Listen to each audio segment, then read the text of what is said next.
Chaff might have been able to watch that happen. I don't know. The stream kind of disconnected there too, so it was Ah. definitely a little blip. It's the weather here. Uh-oh. Okay. So to clarify, I was asking, did you use the before you jumped off? Did you use the scroll? That's what I was trying to clarify. No. No. Okay. All right. Well, then you jump off. You've got a rope tied around you, so you jump off, and you just plummet. How long is that rope? About 50 feet. Yeah. Then yeah, you plummet like just under 50 feet down, and the rope grabs you, and probably knocks a decent amount of wind out of you. Oh.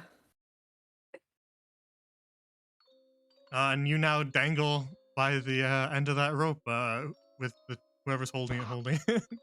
I don't recommend this. No, you have to act like you're having a really great time. Just You love kinda- it. I mean, yeah, it's great. Gently swinging Nothing to back worry and forth. about. Nightshade below you. It feels like you just fell upwards into the night sky. There is nothing below you but stars.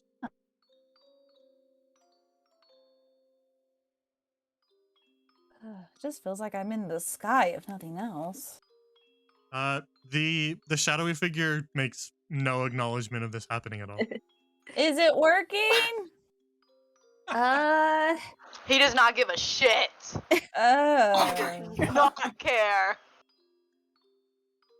Alright, I Pull guess me Goose is up. like- yeah, You she's look like cool. pulling the rope. You look cool.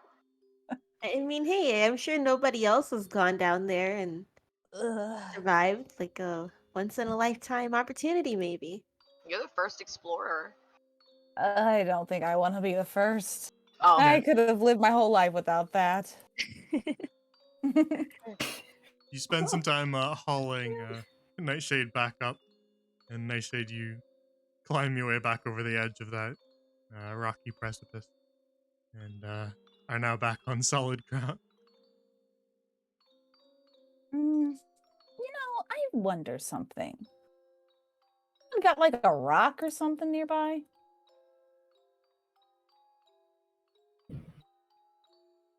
I have some eyeballs. Well, I just got eyeballs.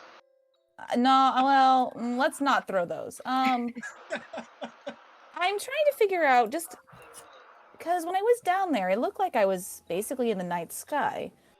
I want to see if this is actually a fall or if it's, like a loop or something. So just something that doesn't matter, like a rock. I just want to chuck it down there. Yeah, there's little rocks around on the ground that you can grab. Okay. I'm gonna grab a rock and I'm gonna chuck it. Probably like just right here. Not too far, just far enough to be able to see.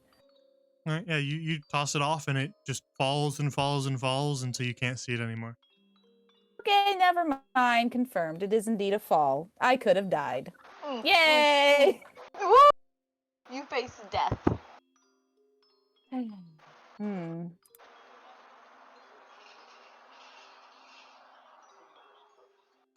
Well, There'd be some way to do this. any other ideas?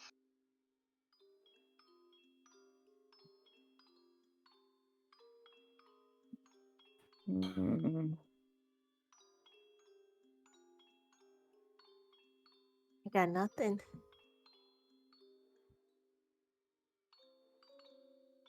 Yeah, I don't know. I don't even know how Featherfall could fit into this because it just makes you fall slower and makes it so that if you make contact with something, you're not gonna get squished. But this is a void.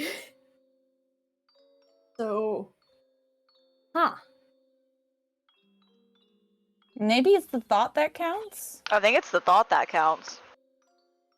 So maybe we just need to use it on him and hope for the best. I'm down for a little chaos. I'm with it. I think he will feel safer with feather falling, and therefore he has Okay. no fear. I guess I'm just gonna go ahead and try the feather fall on him. All right, it does let you pick 5 targets, but you don't have to use all 5. I guess we could all feather fall if we all want to. It only lasts for a minute, so if you want to cast it on everybody, you can. But Doesn't work on him. We got a minute to come up with a better idea. Okay, let's just. I'll cast it on all of us just in case, because I think the minute won't matter anyway. It's not like it's going to be split up or anything. So I'm just going to cast it on all of us just in case, and then hopefully that will help. Okay, here we go. right, yeah, you consume the spell scroll, casting Featherfall on all 5 people here. The scroll itself just kind of turning into dust as you cast the spell. And as you all kind of glow with a soft feathery light, the light sort of surrounds the shadowy figure, who just kind of suddenly wrenches his eyes away from the endless void beyond, and turns around back towards the 4 of you. Its eyes no longer wide with fear. The removal of the fall damage alleviating the fear of falling.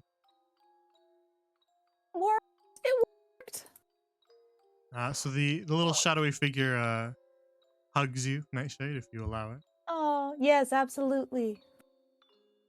And then as it releases the hug, the little shadowy figure fades away. Goodbye. Goodbye, Charles. I hope he was entertained by the rope bit at least. At least somebody got Hope entertainment. so. Good chat with. Well, that's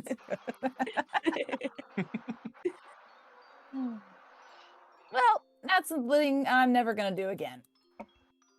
I guess we should go check the progress on the door and not think about the rope anymore, please. I don't want to think about that anymore.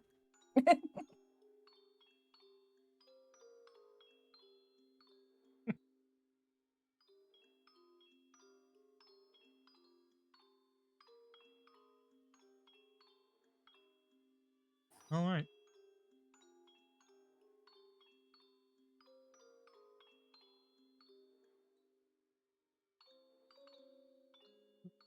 Well, whatever.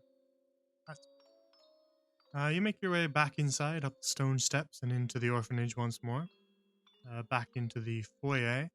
And this time, as you enter and gaze across that overgrown garden towards the door on the far side, you see that the red light is no longer on. Now it just looks like a ordinary door. Oh. Where the fuck That's- is Albert? Maybe through this door, the one with the red glow that's not on anymore? I would assume that's where the rest of them would be. But I guess we'll find out. I'm a little scared, I'm not gonna lie. Yeah.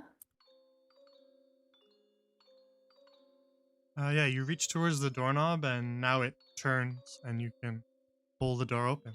And just beyond it, you find a staircase that spirals upward. Oh. Only one way to go. Deeper. Deeper.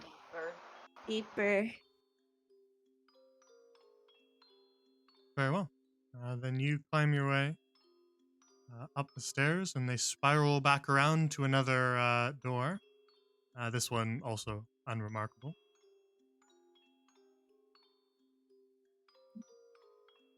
And as you open that door, you find yourselves in another large atrium.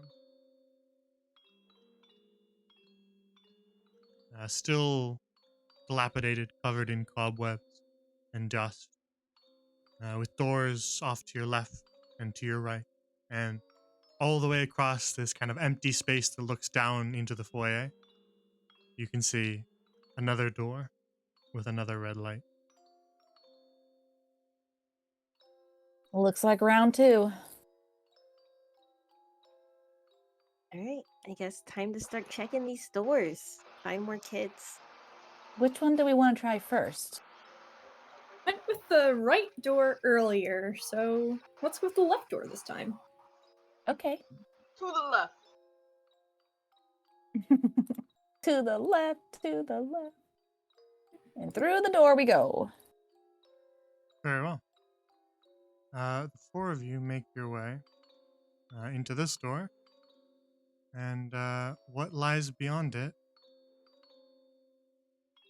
is a long bedroom lined with beds. Oh. That's sorry? On the far side, on the rightmost bed, you can see a figure lying in bed.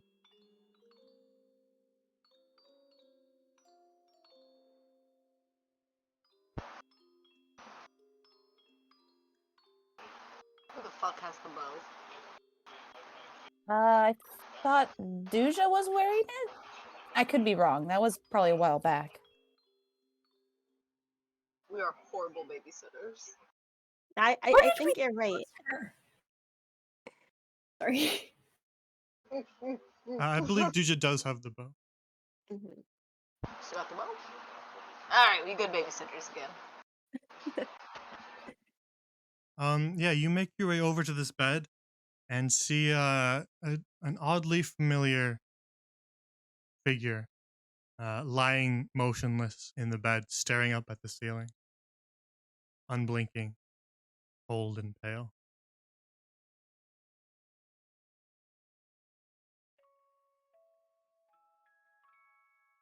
We give him a Poor gentle shake.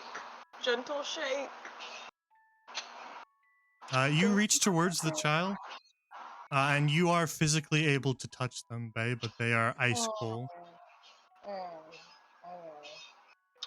They do not make any motion to your touch.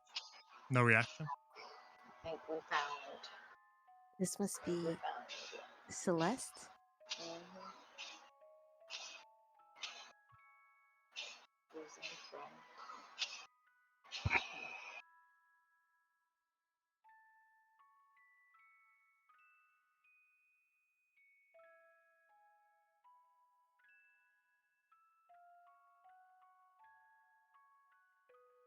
Oh. Is Suri Celeste? Do we still have Suri? You Is can the call her bow out just if a you bow want. now? Oh, this might be traumatizing. Let's do it. All right. I guess Dusha will put the bow. I'll put it on this bed, so it's not like an immediate shot. Not weird. It's not weird Yeah. or anything. I'll just put it out on that bed and. Hey, Suri. Suri kind of, as you remove the bow and place it on the bed, she just kind of poofs into existence, just kind of sitting happily on the edge of the bed. And she doesn't really notice because you guys are kind of standing in the way. She just kind of looks at Irving and Duja and just kind of smiling. Is everything all right? What's going on? And then she kind of notices all of your expressions and just, what's happening?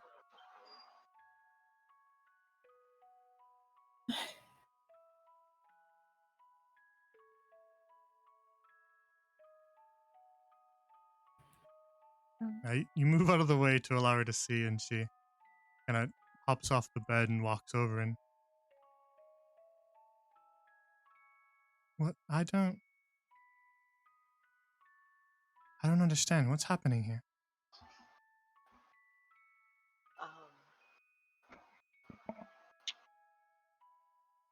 We're You not- got any memories? How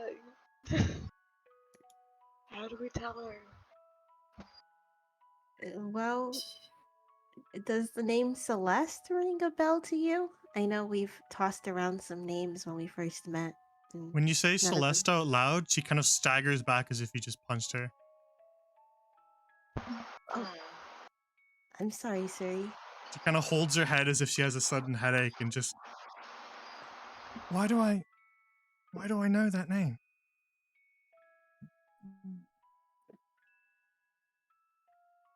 I think it's because it's your name. Your actual name. But Or the name you once had. I've always been Suri. I don't understand. How about a sister? Ever had a sister? No. Oh. Is it possible that wait, maybe you were Celeste's solution to having a friend, or maybe the dream version of her? I don't know.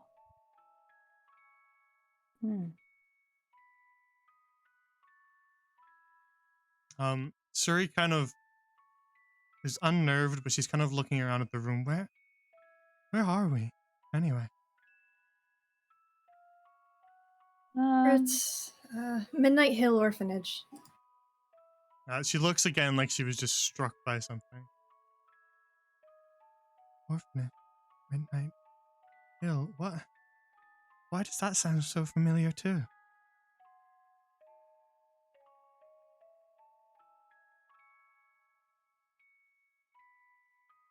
Does this room look familiar to you? She takes a moment to kind of look around at the ceiling, at the many beds. I don't know why, but it feels familiar, but I have no memory of ever visiting. Okay, you don't need to remember anything right away. This already seems pretty tough on you.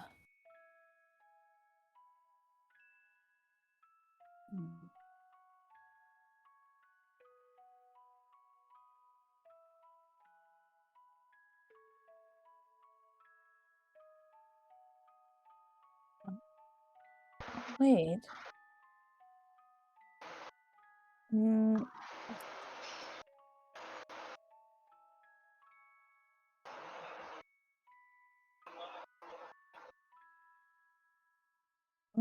I don't know why, but a part of me almost wants to put the bow on top of the girl in the bed, but maybe they're the same person. I don't know. If you're willing to try that, Suri, I don't want to. I don't know. This is tough. I'm sorry. You're dead. Hey, if you think it would help, would it let you help Elizabeth? I believe so, yes. You see, we have this list of orphans, and they each have a fear that was encouraged rather than cured, and so we've been curing them of those fears one way or another, and it says Celeste was afraid of losing a friend. And I don't know if maybe you're the friend that she lost, and maybe reuniting you guys will help her. If you think it will let you help Elizabeth, then I'll try it. I trust you all. Okay.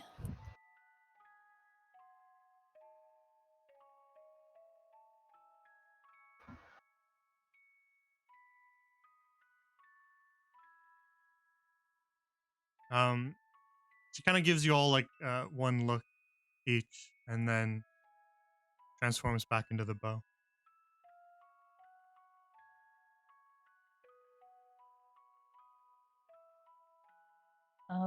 Okay.